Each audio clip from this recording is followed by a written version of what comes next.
नमस्कार मित्रांनो, मी ऋषिकारत. मित्रांनो, आर-पी-एफ म्हणजेच आपण त्याला रेल्वे प्रोटेक्शन फोर्स म्हणतो. या आर-पी-एफमध्ये 4,000पेक्षाही जागांसाठी भरती निघालेली आहे. जर तुम्ही 10वी पास असाल किंवा तुमचं जर ग्रॅज्युएशन झालं असेल तर तुम्ही हा ऑनलाईन फॉर्म भरू शकता. तो आर-पी-एफचा ऑनलाईन फॉर्म नक्की कशा पद्धतीने भरायचा याची ए टू झेड माहिती आपण या व्हिडिओच्या माध्यमातून बघणार आहे. त्यामुळे मित्रांनो, व्हिडिओ नक्की तुम्ही शेवटपर्यंत बघा.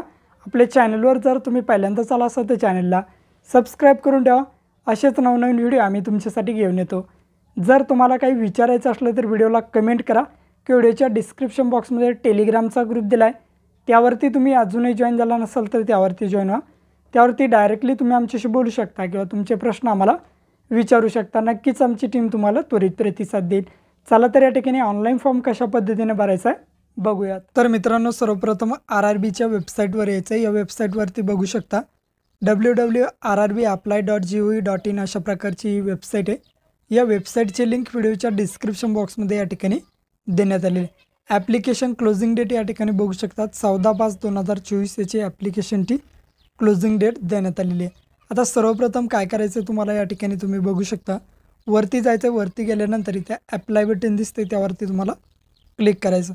तिथे दोन ऑप्शन तुम्हाला येतील, create an account and already account. जर तुम्ही अगोदर फॉर्म भरला असाल तर तुम्ही ऑलरेडी हॅव अकाउंट या ऑप्शनवरती क्लिक करा आणि नसेल भरलेला तर या ठिकाणी क्रिएट ॲन अकाउंट. तर आपण नवीनच फॉर्म भरतोय, क्रिएट ॲन अकाउंट ऑप्शनवरती क्लिक करा. अशा प्रकारे येईल. जर तुम्ही अगोदर फॉर्म भरला असाल तर लॉग इन ID पासवर्ड टाकून या ठिकाणी लॉग इन करायला ओके करा. आता सर्वप्रथम या ठिकाणी बघू शकता तुम्ही कंट्री ऑफ नॅशनॅलिटी म्हणून तुम्हाला एक ऑप्शन आहे. या ठिकाणी आपल्याला इंडियन नॅशनॅलिटी आपली या ठिकाणी सिलेक्ट करायची. तर या ठिकाणी मी इंडियन नॅशनॅलिटी सिलेक्ट करतो. आता तुम्हाला तुमची पर्सनल इन्फॉर्मेशन द्यायची. तुमच्या 10च्या मार्कशीटनुसार म्हणजे तुमचं आडनाव जर अदोगर असेल तर या ठिकाणी तुम्हाला तुमचं आडनाव हे अदोगर टाकायचं. तर मी या ठिकाणी व्यवस्थित माझं नाव टाकून घेतो. जसं तुमच्या 10वीच्या 12वीच्या मार्कशीटवर नाव असेल त्या पद्धतीने टाका. रिटाईप फुल नेममध्ये परत तुमचं तेच नाव टाकायचं आहे. जर आडनाव अदोगर असेल तर आडनाव अदोगर टाका. या पद्धतीने तुमचं नाव टाकून घ्या. नंतर खाली बघू शकता हॅव यू चेंज नेम. जर तुमच्या नावात बदल झाला असेल तर यस करा आणि काय नावात बदल झाला आहे तो टाकायचे. जर लग्न झाल्यानंतर महिलांचं नाव जसं बदलतं तसं ते नाव या ठिकाणी टाकायचं. तर आपल्या नावात बदल झालेला नाही आहे म्हणून मी या ठिकाणी नो करतो. नो केल्यानंतर परत खाली यायचं आहे डेट ऑफ बर्थ. दिनांक, महिना आणि वर्ष या फॉर्मॅटमध्ये तुम्हाला तुमची डेट ऑफ बर्थ टाकायची. व्यवस्थित तुम्ही तुमची या ठिकाणी डेट ऑफ बर्थ टाकून द्या. परत रिटाईप डेट ऑफ बर्थमध्ये तुम्हाला तुमची डेट ऑफ बर्थ ही टाकायची. सिलेक्ट जेंडरमध्ये मेल अँड फिमेल तुमचं जे काय जेंडर असेल ते सिलेक्ट करा. रिसिलेक्ट जेंडरमध्ये तुमचं परत मेल आहे की फिमेल आहे ते जेंडर या ठिकाणी सिलेक्ट करायचं. नंतर खाली या फादर नेम. या ठिकाणी तुम्हाला तुमच्या वडिलांचं नाव टाकायचं आहे. रिटाईप फादर नेममध्ये परत तुम्हाला तुमच्या वडिलांचं नाव टाकायचं. मदर नेममध्ये तुम्हाला तुमच्या आईचं नाव टाकायचं आहे. रिटाईप मदर नेममध्ये परत तुम्हाला तुमच्या आईचं नाव टाकायचं आहे. व्यवस्थित पर्सनल इन्फॉर्मेशन भरून घ्या. आता या ठिकाणी तुमची आधार कार्ड नंबर टाकायचा आहे आणि व्हेरीफाय युझिंग आधार डिटेल्स यावरती तुम्हाला क्लिक करायचं. आता जर तुमच्या आधार कार्डवर तुमचं आडनाव अदोगर नसेल तर या ठिकाणी व्हेरीफाय होणार नाही. त्यामुळे तुम्ही काय करू शकता, या ठिकाणी आधारऐवजी दुसरासुद्धा ऑप्शन या ठिकाणी निवडू शकता. तो म्हणजे काय तर I don't not have Aadhaar card, म्हणजेच तुमच्याकडे आधार कार्ड नाही. हा 2 नंबरचा पर्याय तुम्ही सिलेक्ट करू शकता. या ठिकाणी ज्यांच्या आधार कार्डवर आडनाव अदोगर असेल ते आधार कार्डवरून करू शकता आणि नसल अदोगर तर तुम्ही I don't have Aadhaar card त्यावरती क्लिक करा आणि दुसरा प्रूफ द्या. आधार कार्डऐवजी passport, PAN card, voter card, employ काहीही तुम्ही देऊ शकता. तर आपल्या आधार कार्डवर आडनाव अदोगर नाही म्हणून मी इथे पॅन कार्ड देतो. पॅन कार्ड सिलेक्ट करा. पॅन कार्डचा नंबर टाका. इश्यू ऑथॉरिटी या ठिकाणी गव्हर्नमेंट ऑफ इंडिया. या ठिकाणी पॅन कार्ड कोणी तुमचं इश्यू केलं आहे त्यांचं या ठिकाणी गव्हर्नमेंट ऑफ इंडिया आणि समोर प्लेस ऑफ इश्यू दिलं आहे. तर या ठिकाणी तुम्ही तुमच्या जिल्ह्याचं नाव किंवा तालुक्याचं नाव या ठिकाणी टाकलं तरी काही हरकत नाही. तर या ठिकाणी व्यवस्थित अशा प्रकारे नाव टाकून द्या. व्यवस्थित बघायचं किंवा तुमच्याजवळचं जे पॅन कार्ड ऑफिस असेल त्या पॅन कार्ड ऑफिसचं त्या ठिकाणाचं नावसुद्धा तुम्ही टाकू शकता. खाली आल्यानंतर कॉन्टॅक्ट डिटेल्स द्यायच्यात. ईमेल ॲड्रेस द्या. जनरेट OTP क्लिक करा. मोबाईल नंबर टाका. परत मोबाईलचा OTP जनरेट करायचं. या पद्धतीने तुम्हाला ईमेल आणि तुमचं मोबाईलचा OTP या ठिकाणी जनरेट करून घ्यायचं. नंतर तुमचा पासवर्ड क्रिएट करायचा आहे. pass@123 या फॉर्मॅटमध्ये. कन्फर्म पासवर्डमध्ये परत तुम्हाला तो पासवर्ड टाकायचा. कॅप्चा कोड टाकायचा आणि प्रिव्ह्यू करायचं. प्रिव्ह्यू केल्यानंतर तुम्ही टाकलेली सर्व ए टू झेड इन्फॉर्मेशन या ठिकाणी येईल. कन्सर्टला टिक करा आणि क्रिएट ॲन अकाउंट या ऑप्शनवरती तुम्हाला क्लिक करायचं. तर या ठिकाणी मी माझं अकाउंट क्रिएट करून घेतो. आता या ठिकाणी बघू शकता तुम्हाला विचारेल या ठिकाणी आता तुम्ही नंतर चेंजेस करू शकत नाही, तर ओके करा. Account create successfully, user account create झालेला आहे. तुमचा ईमेल आय डी टाका, जो पासवर्ड क्रिएट केला आहे तो पासवर्ड टाका, खाली कॅप्चा दिलेला आहे तो कॅप्चा टाकून या ठिकाणी तुम्हाला लॉग इन करायचं. आता तुम्ही या ठिकाणी तुमच्या ऑफिशियल पोर्टलला लॉग इन झालेला आहात.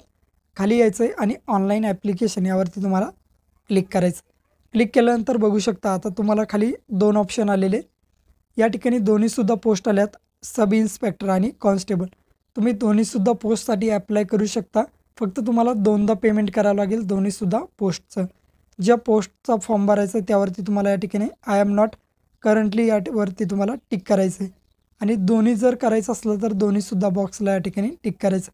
जर दोन्ही फॉर्म भरले तर डबल पेमेंट करावं लागेल आणि जर तुम्ही एकच फॉर्म भरला तर एकच फॉर्मचं पेमेंट करावं लागेल. समजा जर तुम्हाला एकच नंबरचं करायचं आहे सब इन्स्पेक्टरचं, त्या बॉक्सला टिक करा. समजा तुम्हाला फक्त कॉन्स्टेबलचं भरायचं आहे तर तुम्ही कॉन्स्टेबलवरती सुद्धा टिक करू शकता. तर आपल्याला सब इन्स्पेक्टरचं भरायचं आहे त्यावरती टिक करून नेक्स्ट ऑप्शनवरती तुम्हाला या ठिकाणी क्लिक करायचं आहे. जर तुम्ही दोन्ही भरत असाल तर दोन्हीसुद्धा भरू शकता. तुमच्या क्वालिफिकेशननुसार तुम्ही भरू शकता. तर आपल्याला एकच भरायचं म्हणून मी त्यावरती क्लिक करून नेक्स्ट करतो. बघू शकता दिस डाटा फ्रेम तुमचा अगोदरचा जो डाटा आलेला आहे त्यावरूनच तुमचा एक पर्सनल इन्फॉर्मेशन या ठिकाणी दाखवलेली. या ठिकाणी काहीही करण्याची गरज नाही. डायरेक्ट मॅरिटल स्टेटस निवडा, मॅरिड अनमॅरिड काय जे असेल ते. रिलिजन विचारलं, या ठिकाणी तुमचा जो धर्म असेल तो धर्म तुम्हाला या ठिकाणी निवडून घ्यायचा आहे. व्यवस्थित निवडायची, घाई करायची नाही आहे, कुठेही चूक वगैरे होऊ द्यायची नाही. नंतर मदर टंग म्हणजेच तुम्हाला तुमची मातृभाषा निवडायची, जी तुमची मातृभाषा असेल ती. तर आपली मातृभाषा या ठिकाणी मराठी आहे. तर या ठिकाणी तुम्हाला यामध्ये शोधायची मराठी कुठे. सर्व भाषा या ठिकाणी देण्यात आलेल्या, तुम्हाला तुमची भाषा मातृभाषा निवडायची. तर मी मराठी निवडून घेतो.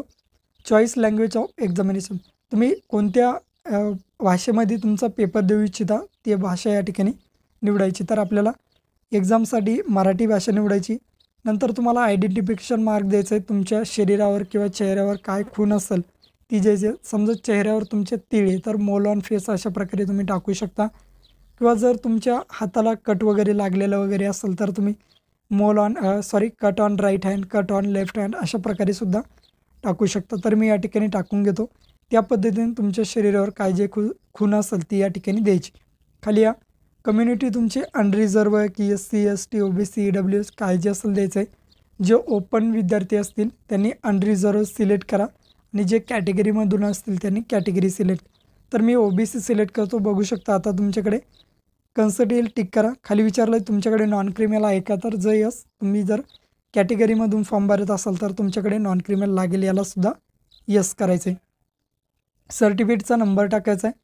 इश्यू ऑथॉरिटी द्यायचं आहे, कोण आहे, SDO की तहसीलदार आहे की डेप्युटी कलेक्टर आहे की डेप्युटी कमिशनर आहे, एक्झिक्युटिव्ह मॅजिस्ट्रेट आहे, कोणी तुमचं या ठिकाणी जे सर्टिफिकेट ते इश्यू केलेलं आहे ते द्यायचं आहे. नंतर इश्यू स्टेट द्यायचं, कोणत्या स्टेटमध्ये तुमचं सर्टिफिकेट निघालं आहे, तर आपलं महाराष्ट्र.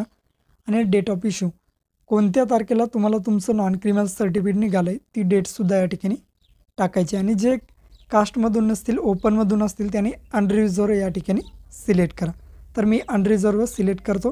तुमचं जे असेल ते तुम्ही या ठिकाणी निवडू शकता किंवा OBC काय जे कास्ट असेल तुमची ती निवडायची. व्यवस्थित सर्व इन्फॉर्मेशन तुम्हाला या ठिकाणी भरायची. अनरिझर्व आल्यांनी कोणत्याही प्रकारची माहिती या ठिकाणी कास्ट संदर्भात दाखवली जाणार नाही. या पद्धतीने तुम्हाला तुमचं सर्टिफिकेट नंबर वगैरे काय जे असेल ते व्यवस्थित टाकून घ्यायचं. तर मी या ठिकाणी बघा व्यवस्थित इन्फॉर्मेशन फिलअप करतो. खाली या तुम्हाला प्रेझेंट ॲड्रेस द्यायचा आहे, तुमचा सध्या राहत असलेला पत्ता, तुमचं स्टेट, तुमचा डिस्ट्रिक्ट, तुम्ही कोठे राहता, तुमचा तालुका, तुमचं गाव, नंतर तुमचा पिनकोड या पद्धतीने द्यायचं आहे. हाच जर तुमचा परमनंट ॲड्रेस असेल तर या बॉक्सला टिक करा. ॲटोमॅटिकली ॲड्रेस इकडे परमनंटमध्ये कॉपी होऊन जाईल आणि 7 नेक्स्ट करायचं. तर आपण या ठिकाणी ॲड्रेस भरून 7 नेक्स्ट करून घेतो. बघा डाटा सेव्ह सक्सेसफुली आलेला आहे. आता नेक्स्ट करा. बघू शकता आता या ठिकाणी नेक्स्ट स्टेप आलेली आहे आपली. कॅटेगरी डिटेल्स द्यायचे आहेत तुम्हाला या ठिकाणी. आता या ठिकाणी सर्वप्रथम विचारलं एक्स सर्व्हिसमॅन.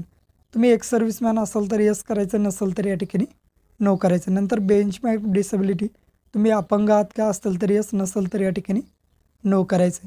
जे असतील त्यांनी यस करा, नसतील तर त्यांनी डायरेक्टली या ठिकाणी नो करायचं. नंतर विचारलं आहे खाली EBC इकॉनॉमिकल बॅकवर्ड क्लास तुम्ही आहात का, असेल तर यस करायचं आहे, अन्यथा डायरेक्टली ऑप्शनला नो करायचं. खाली या. नंतर या ठिकाणी सर्व्हिस ऑफ रेल्वे ॲप्लिकंट, या अगोदर तुम्ही रेल्वेचे कर्मचारी वगैरे होतात का विचारलं आहे. असेल तर यस करायचं, नसेल तर डायरेक्ट ऑप्शनला नो करायचं. असेल तर कुठे होतात, काय तुमची पोस्ट होती ते द्यायचं, नसेल तर डायरेक्ट नो.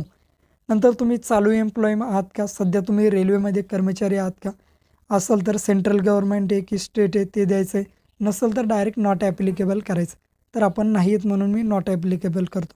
खाली या. डिटेल्स ऑफ कोर्स कंप्लीट, तुम्ही ॲक्ट ॲप्रेंटिसेस केली काय की विचारलं आहे. जर तुम्ही केली असेल या ठिकाणी तुम्हाला यस करायचं आहे, नसेल केली तर डायरेक्टली तुम्ही या ठिकाणी नो करा. खाली या. बँक डिटेल्स फॉर रिफंड फीसाठी तुम्हाला या ठिकाणी बँक डिटेल्स द्यायच्या सांगितल्यात. तुमचं या ठिकाणी खाली अकाउंट नंबर टाका. तुमचं अकाउंट होल्डर नेम म्हणजे तुमचं नाव टाका, जसं पासबुकवर आहे तसं तुमचा अकाउंट नंबर, परत तुमचा अकाउंट नंबर आणि खाली IFSC कोड या ठिकाणी तुम्हाला टाकायचं आणि कन्फर्म करून घ्यायचं. सर्व इन्फॉर्मेशन भरा आणि सेव्ह करायची.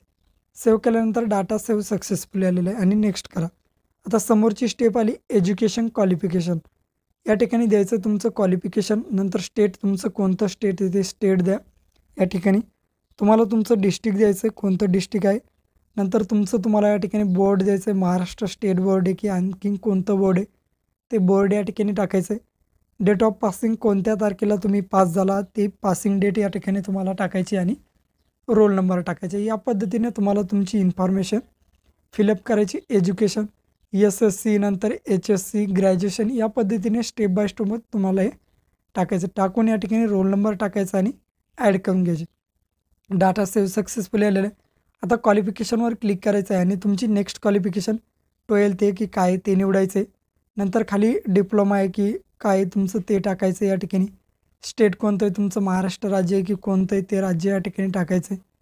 डिस्ट्रिक्ट या ठिकाणी टाकायचं, नंतर बोर्ड आणि नंतर डेट ऑफ पासिंग काय जे असेल ते व्यवस्थित तुमचं टाकायचं, परत ॲड करून घ्या. त्याच पद्धतीने तुम्ही तुमचं ग्रॅज्युएशनचं क्वालिफिकेशन देऊ शकता.